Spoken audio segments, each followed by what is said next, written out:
जम्मू कश्मीर के अनंतनाग में चौथे दिन भी एनकाउंटर जारी। कोकियरनाग में करीब 4 आतंकियों के छिपे होने की आशंका। एनकाउंटर में अब तक 4 जवान शहीद, 6 घायल।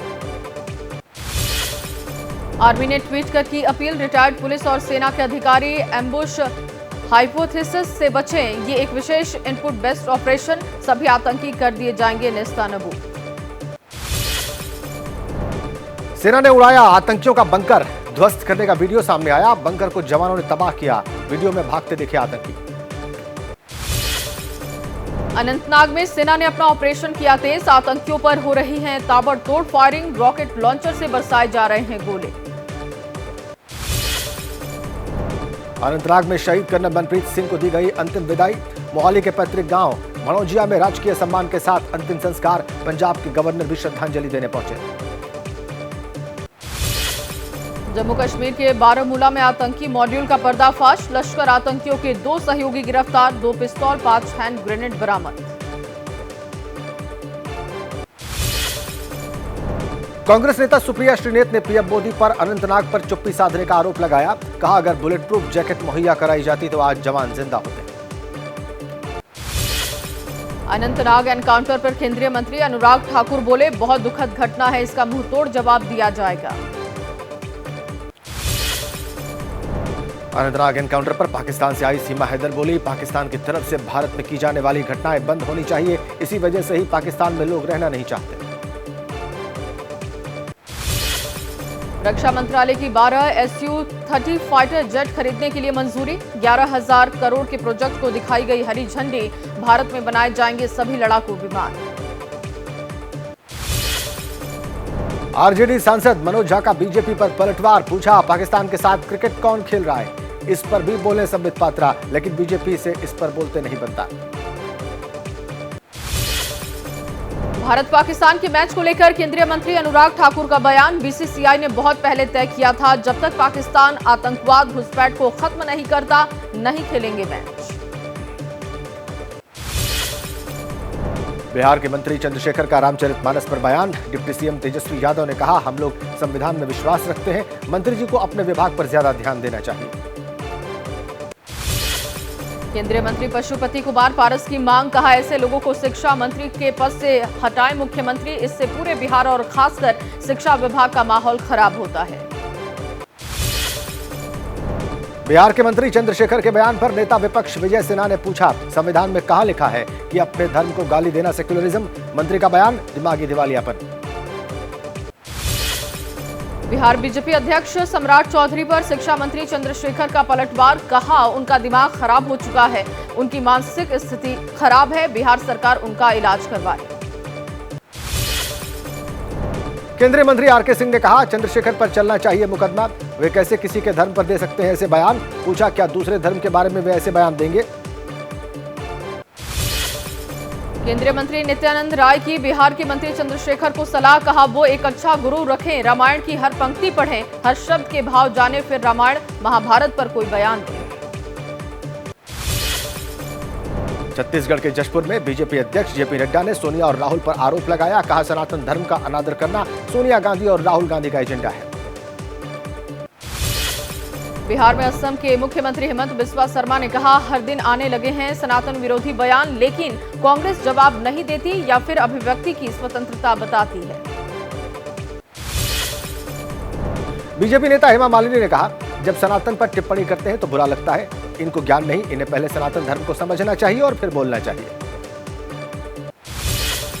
सनातन मामले पर दिल्ली हज कमेटी के अध्यक्ष कौसर जहां ने कहा, किसी धर्म के बारे में वो कैसे ऐसा कह सकते हैं। कौसर ने कहा, पूछा सवाल, इसके जरिए वो क्या संदेश देना चाहते हैं। सनातन मामले पर बोले फिल्ममेकर विवेक अग्निहोत्री, सनातन के खिलाफ बोलने वालों की तुलना हिटलर से की। गुजरात के गांधीनगर में कहा, आने वाले समय में जनता इसका जवाब देगी। सनातन मामले पर योग गुरु बाबा रामदेव का बयान, यूपी के वाराणसी में योग गुरु ने कहा, जो लोग सनातन को बदनाम करने में लगे हुए हैं, 2024 में उनका मोक्ष होने वाला है।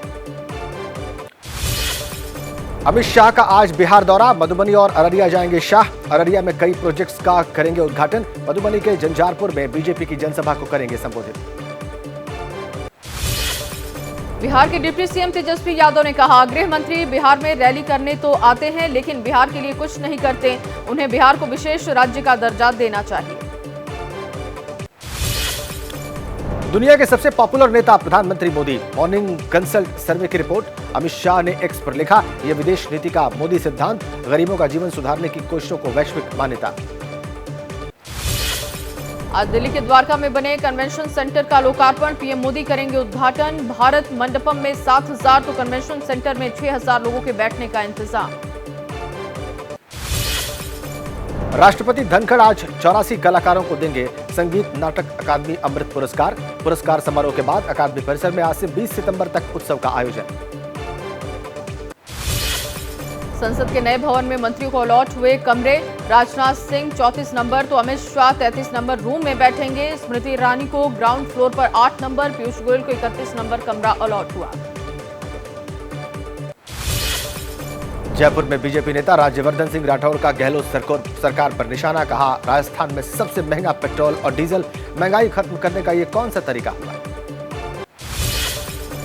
राजस्थान के लोगों को फिलहाल राहत, 10 दिन के लिए पेट्रोल पंप एसोसिएशन की स्ट्राइक टली। गहलोत सरकार ने दिया वैट की समीक्षा के लिए समिति बनाने का भरोसा। कल पूरे राजस्थान में पेट्रोल पंप की हड़ताल से लोग दिखे परेशान। जयपुर के 8 और पूरे राजस्थान में 60 पेट्रोल पंप्स पर मिल रहा था पेट्रोल और डीजल, लोगों की दिखी जबरदस्त भीड़। आज से हैदराबाद में कांग्रेस की बैठक, 2 दिवसीय बैठक में जुटेंगे देश भर के कांग्रेस के नेता। मल्लिकार्जुन खड़गे के अध्यक्ष बनने के बाद कांग्रेस वर्किंग कमेटी की पहली बैठक।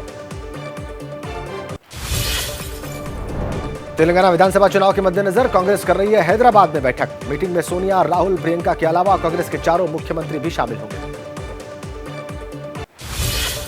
सीडब्ल्यूसी की बैठक में महंगाई, बेरोजगारी से लेकर मणिपुर हिंसा और जम्मू कश्मीर के हालात पर बात। विपक्ष के इंडिया गठबंधन पर भी चर्चा। कल होगी सीडब्ल्यूसी की विस्तारित बैठक।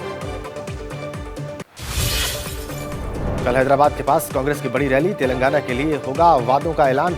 सोमवार को कांग्रेस नेता तेलंगाना की सभी 119 विधानसभा में बांटेंगे पार्टी का गारंटी कार्ड। कांग्रेस नेता केसी वेणुगोपाल ने तेलंगाना के रंगारेड्डी में कहा, हमें पूरा भरोसा है, हम तेलंगाना सहित देश के 5 राज्यों में बनाने जा रहे हैं सरकार। हैदराबाद में बीआरएस नेता के कविता ने राहुल गांधी से पूछा, आपके ईडी केस का क्या हुआ, क्या कांग्रेस और बीजेपी के बीच कोई समझौता है। कहा बीआरएस कांग्रेस बीजेपी दोनों के खिलाफ।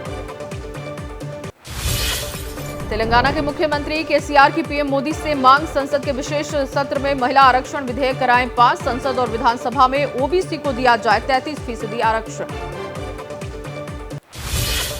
टीडीपी नेता चंद्रबाबू नायडू की गिरफ्तारी पर नारा लोकेश ने कहा, आंध्र प्रदेश की कौशल विकास योजना में कोई घोटाला नहीं हुआ, प्रशासन ने झूठा मामला बनाया।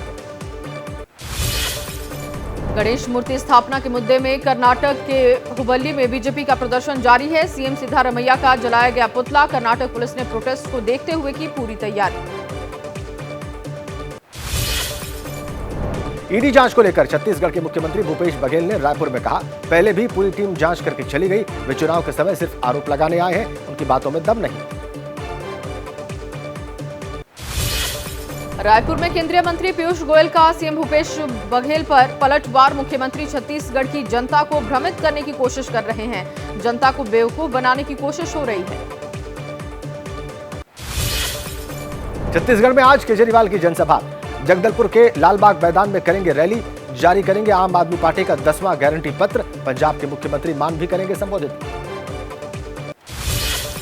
कांग्रेस नेता दिग्विजय सिंह का ज्योतिरादित्य सिंधिया पर तंज, कहा सिंधिया कांग्रेस में थे तो महाराज थे, लेकिन बीजेपी में वो भाई साहब हो गए हैं। हम भी बीजेपी से हारे लेकिन लड़ रहा हूं।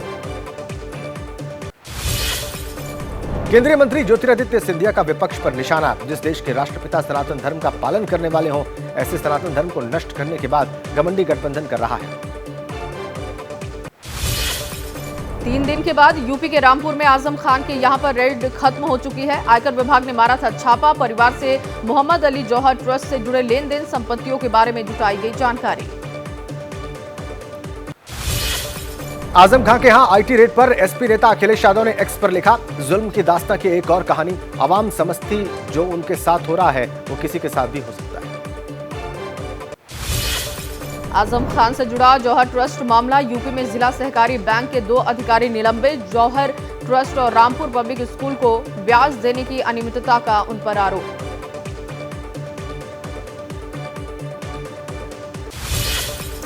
निपाह वायरस कोविड से भी बड़ा खतरा। DG ICMR doctor Rajeev Kumar ने कहा, कोविड में मृत्यु दर 2 से 3% थी। निपाह मामले में 40 से 70%। कोविड से बचने के तरीके निपाह मामले में करेंगे का।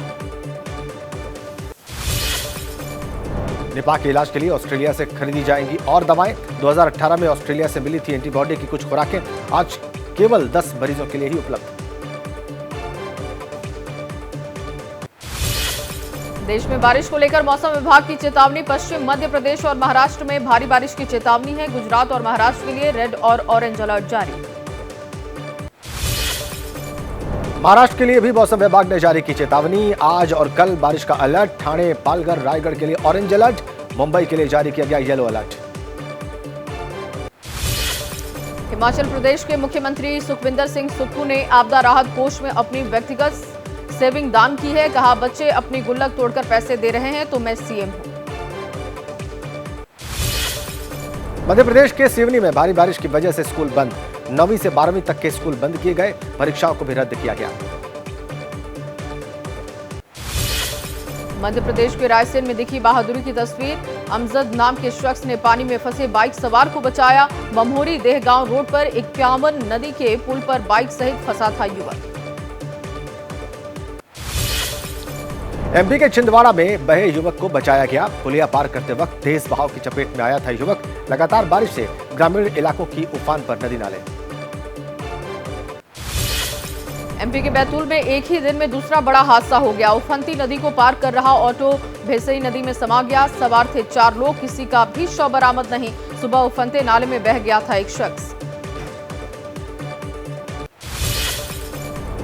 एमपी के जबलपुर में भारी बारिश से बांध पर बढ़ा पानी का दबाव। बरगी बांध के साथ गेट्स को खोला गया। नर्मदा के किनारे रहने वाले लोगों को अलर्ट जारी किया गया। एमपी के छिंदवाड़ा में भारी बारिश के बाद माचा गोरा बांध को खोल दिया गया है। इनके 8 गेट खोले गए। पहले से उफान पर इलाकों में नदियां और नाले। बांध का पानी आने से लोगों की मुश्किलें बढ़ी। एमपी के नर्मदापुरम जिले के साथ तवा डैम के कैचमेंट एरिया में भी भारी बारिश। क्षमता से ज्यादा पानी आने से तवा डैम के सभी 13 गेट्स को खोला गया। सटे गांव में अलर्ट जारी। छत्तीसगढ़ के बेमेतरा में भारी बारिश से परेशानी। नवागढ़ बस स्टैंड पानी से भरा। सड़कों पर पानी भरने से आने जाने में हो रही है लोगों को दिक्कत। घरों से भरे पानी को निकालने के लिए लोगों की ली जा रही है मदद। राजस्थान के बांसवाड़ा में 1 घंटे की बारिश में सड़क पर बहने लगा दरिया। रोड के किनारे दुकानों में मंडरा रहा था पानी घुसने का खतरा। पुरानी सब्जी मंडी के पास रोड पर 2 फीट पानी की चादर।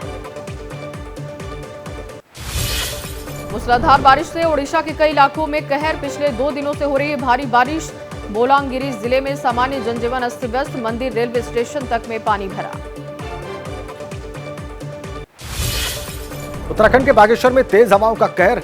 हिरमोली गाजली में तूफान आने से टूटे हजारों पेड़। बिजली लाइन टूटने से सप्लाई ठप। हवा के साथ पानी का भी कहर। कोलकाता में चांदी मार्केट के पास एक इमारत में लगी आग। दमकल की 6 गाड़ियों ने आग पर काबू पाया। किसी के घायल या हताहत होने की अब तक सूचना नहीं। गुजरात के दाहोद में मेमू ट्रेन में लगी आग। ट्रेन के इंजन और डिब्बे में आग लगने की वजह साफ नहीं। घटना में कोई भी हताहत नहीं। सभी यात्री ट्रेन से उतर गए थे। बिहार के दरभंगा में सड़क किनारे कार में लगी आग। रिहायशी इलाके में आग लगने से मचा हड़कंप। फायर ब्रिगेड की टीम ने करीब घंटे भर की मशक्कत के बाद आग पर काबू पाया। महाराष्ट्र में डोंबिवली में 3 मंजिला बिल्डिंग गिरी। मलबे से एक शव निकाला गया। रेस्क्यू टीम ने एक महिला को सुरक्षित निकाला। सर्च और रेस्क्यू ऑपरेशन जारी। एमपी में छिंदवाड़ा के गोटमार मेले में करीब 200 लोग घायल हुए। मेले में रही पथराव की परंपरा। गंभीर रूप से घायल 2 लोगों को नागपुर रेफर किया गया। गुजरात के कच्छ में कार्यक्रम के दौरान नोटों की बारिश। लोक गायिका उर्वशी रादड़िया के कार्यक्रम में उड़ाए गए नोट। आयोजन के दौरान मिले पैसे से बनेगी गौशाला। मुंबई की सड़कों पर non AC double decker bus का सफर खत्म। कल अंतिम बार चली बस। अब सड़क पर चलती एसी वाली बसें। यात्रियों ने कहा, बसें से जुड़ी हैं यादें, म्यूजियम में जरूर रखें। मुंबई के प्रसिद्ध गणपति पंडाल लालबाग के राजा का पहला मुख्य दर्शन। सेट डिजाइनर नितिन देसाई को श्रद्धांजलि देते हुए बनाया गया है पंडाल। हर साल नितिन देसाई ही करते थे डिजाइन। 2023 की ब्राइट स्टार एक्सरसाइज में दिखा नौसेना का शौर्य। आईएनएस सुमेधा ने भी एक्सरसाइज में लिया हिस्सा। मिस्र, इटली, ग्रीस और साइप्रस और कतर की नौसेना भी हुई शामिल। डीयू में 3 साल बाद 22 सितंबर को होंगे छात्र संघ के चुनाव। एनएसयूआई ने चारों पदों के लिए नामों की लिस्ट जारी की। अध्यक्ष पद पर हितेश गुलिया, उपाध्यक्ष पद के लिए अभी दहिया होंगे प्रत्याशी।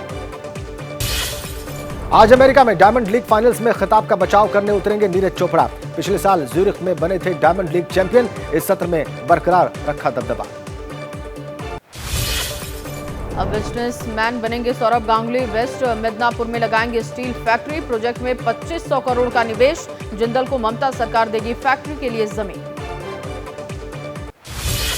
अपनी फिल्म द वैक्सीन वॉर को लेकर बोले विवेक अग्निहोत्री, हम जिंदा रहेंगे या नहीं, ये कोविड के दौरान की थी जंग। कई लोग चाहते थे हो ज्यादा मौतें जिससे हो सियासी फायदा।